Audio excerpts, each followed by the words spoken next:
Hey y'all, my name is Naila. I'm a stay-at-home mom to 3 kids, 3 and under, and I am so excited to sit down and chat with you guys today. In today's video, I'm going to be talking to you a little bit about a challenge that I'm calling Harvest 31. I did do a quick reel about this challenge that I'm participating in throughout the month of October, but I wanted to dive a little bit deeper into what the challenge is going to look like for me and the why behind it on my YouTube channel. So let's get into it.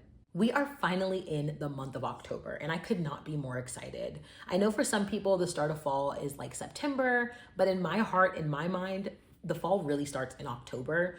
Granted, it's still 80 degrees where I live in Georgia, but it still feels like fall to me. In my heart, it's still fall. My youngest baby is just over 4 months, so I am 4 months postpartum. I'm starting to feel a little bit more like myself, which is exciting because I'm getting a little bit more sleep. But I've been thinking a lot about who I want to be and who I want my children to see, who I want to be, the kind of wife that I want to be to my husband, the kind of sister I want to be in, all of those roles. And I don't want to be the person that I was before having kids. I don't want to be the person that I was before choosing to follow Jesus. I want to be a new creation because that's what he calls us to be. So that's why I decided I wanted to do a challenge called Harvest 31. I tried to do 75 soft and I failed miserably. I think number one, I started it a little bit too soon after postpartum, but also 75 days is a really long time to commit to something. So for me and the season of life that I'm in right now, 31 days feels a little bit more attainable and achievable for me, and I wanted to give myself a win. This is still going to be hard work because I'm building new habits, but I think giving myself those 31 days is good because it gives me a sooner stopping point, and I wouldn't even call it a stopping point, I'd call it more of a checkpoint. So that's the why kind of behind Harvest 31. I called it Harvest because, fall, harvest, I think it goes together really well, but also I want to harvest new habits. I want to create this new environment for better habits, for growth, for change. So that's why I went with the name Harvest and then 31 because there's 31 days in the month of October. So I'm going to dive into the different things that I'm going to be focusing on throughout this challenge, the different habits that I'm hoping to build. And then as I go, I'll talk a little bit about why that's on my list. So if you see me looking down, I do have my iPad, my handy dandy iPad. So that's where all of my notes are. And so that's where I'm going to be looking and reading from. But number one, and this is definitely the most important habit that I'm working to build, it's spending time in God's word every single day. So I do read the Bible, I think, for the most part every day, but it's typically like a devotional or something on the Bible app. And I will sometimes read just maybe a psalm or a proverb, but my goal is to really study the Bible. I've been looking up different methods of Bible study, and the SOAP method is one that I've tried in the past and I like, so I'm going to go back to using the SOAP method to study the Bible every day. I want to spend time in God's word every single day intentionally, not just passively. I also want, this isn't on the list, but kind of a piece of that is waking up earlier. I had gotten to a point for a while when I was waking up at 5 a.m. every day, and it was a game changer for the way that my days flowed. I've since kind of stepped backwards from that because my 4-month-old started going through his 4-month sleep regression, which was rough, but I think we're in the clear with that. So I'm trying to get back to waking up early every morning before my kids so that I can have that intentional time in God's word. So that's that first one. Number two, moving my body with purpose. You'll notice I didn't use the phrase work out or walk or do Pilates or whatever. I just want to focus on moving my body with purpose, moving my body with intention. So I'm planning to try out different things. I love Grow with Jo here on YouTube, so I plan to do some of her workouts. I like the Nike training app, so I'll definitely be utilizing that. I want to dance. I'm not a good dancer, but I know it's good cardio and I like dancing. So I found some dance workouts on YouTube that I'm going to start incorporating into my day-to-day life. And so I just want to move. I want to move my body. I try to go on walks with my kids every day. Lately, it's just been so hot, so I haven't been doing that. We are going to get back to that, especially as the weather starts to cool down. So that's going to go into the category of moving my body with purpose. Number three, getting outside and enjoying creation. I am not someone who naturally likes to be outside. I'm just not. There's bugs, and like I said, it's hot. I live in South Georgia. It's a lot. But I know that my mental health is so much better when I get outside. I also have children who love being outside because their dad loves being outside. So I've learned to deal with it, but I do appreciate being outside for what it does for my mental health. So like removing my kids from the equation, although I can't really remove them from the equation, I'm getting outside for myself and not just for them because I know how beneficial it is to my mental health when I get outside. Because there's something about feeling the sun on your face. I'm gonna be getting outside even when it's raining. So if I need to sit in our little back patio under the covering, because it's raining outside, that's what I'm going to do. But I'm getting outside every day. No ifs, ands, or buts about it. I'm going outside. It has to happen. Next is nourishing my body with good food. So unfortunately, I have fallen into the habit of eating a lot more sugar than I typically do. It's really been because I've been baking. I have never really been a baker, but I've started finding so much joy in baking for my family. It's fun, and I mean, you get a sweet treat. So I've kind of fallen into the habit of baking something like maybe twice a week. So that's gonna pause. But I want to focus on putting good food in my body. So fruits, vegetables, leaner meats, maybe less meat, but I just want to be very intentional about what I'm feeding my body. Thankfully, we don't eat out as much as I used to, but I think the sugar has definitely started to kind of take a toll on me. So I'm wanting to kind of reset my system and cut back on sugar a lot and focus on whole foods rather than processed foods.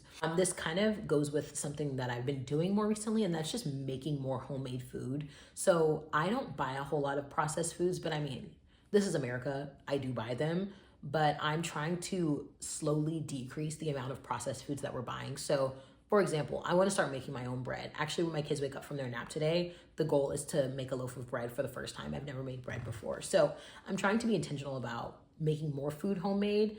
Obviously I can't do everything because I don't see us becoming vegetarians anytime soon, but I also don't see us getting a farm. So like some of our food is probably still gonna be processed, but if I can limit the amount of processed foods that I'm eating, that would be ideal. And to go with the nourishing my body with good food, I really want to increase my vegetable intake because I've been feeling very tired. I have a 4-month-old. He's still waking up every now and then through the night, and I've got 2 toddlers. Like I'm probably going to be tired, but I've just been a little bit more tired than I normally am. So I want to make sure that I'm fueling my body with the vitamins and minerals that it needs. So in order to do that, I think increasing my vegetable intake is going to be a game changer. Also eating more protein. I don't think I'm protein deficient, but I could probably be eating just a little bit more protein.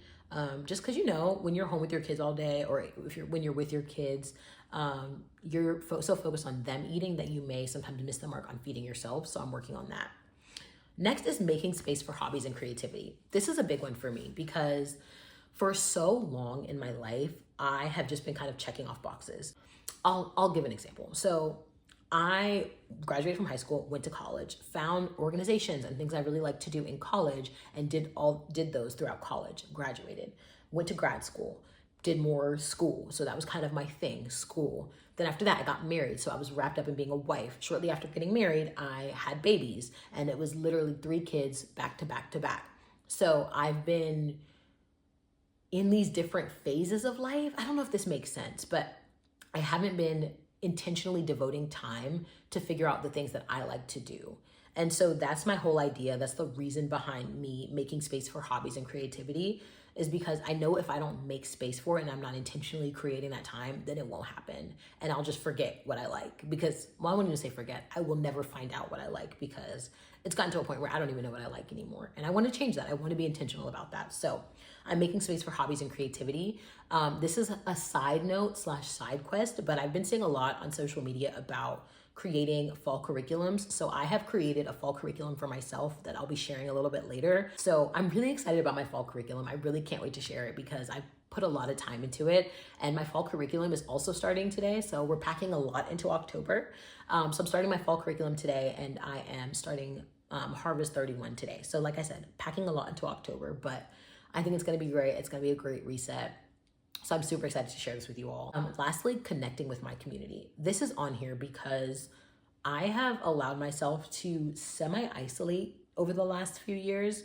So like I mentioned, I did things kind of quickly back to back. I got married in 2021, and throughout college, I'm just gonna be honest, I was very wrapped up in my boyfriend, who's now my husband. Like I was doing my organizations, and when I wasn't in class or at my organizations, I was with him, like period. If you knew me in college, you know. And that's fine. I mean, it was the foundation of us building this really beautiful, wonderful life together. But I do think at times I isolated from my community in doing that. And I don't want to do that anymore because I have really great friends and I love them. And I want to really be intentional about reconnecting with them. And connecting with the new friends that I've made. So connecting with my community, that doesn't necessarily mean hanging out or grabbing coffee or grabbing dinner. Number one, because a lot of my friends don't live close by me, but also, having small children, I just can't do that every day. but I'm going to be very intentional about connecting with someone from my community at least once a day. So if that's a FaceTime call, if that's a text, if that's a check-in, if it's a regular call, like in some way, shape, or form, I'm connecting with my community. Over the last few years, I've done really well about this. I'm doing this with my sisters and my mom, which is great, but I want to expand that because I talk to my mom like 3 times a day, probably. I talk to my sisters like multiple times a day. Actually, as I'm filming this video, I got a message from my sister because me and my sisters, we go together real bad. I've got so many of them. Love y'all down. Anyway, but I want to connect with my friends and connect with the community that I've created. So I'm really excited about that. That's everything for Harvest 31. I'm really excited for the next 31 days. I think this is going to be a really great challenge. And if you're interested in becoming the best version of yourself, then join me. Let's do this together. Let's build this online community. I cannot wait to do this. All right, so that's it for this video. If you like this video and things like this, then be sure to like, comment, and subscribe and join the community. I'm so excited that you're here, and I will see you guys in the next video.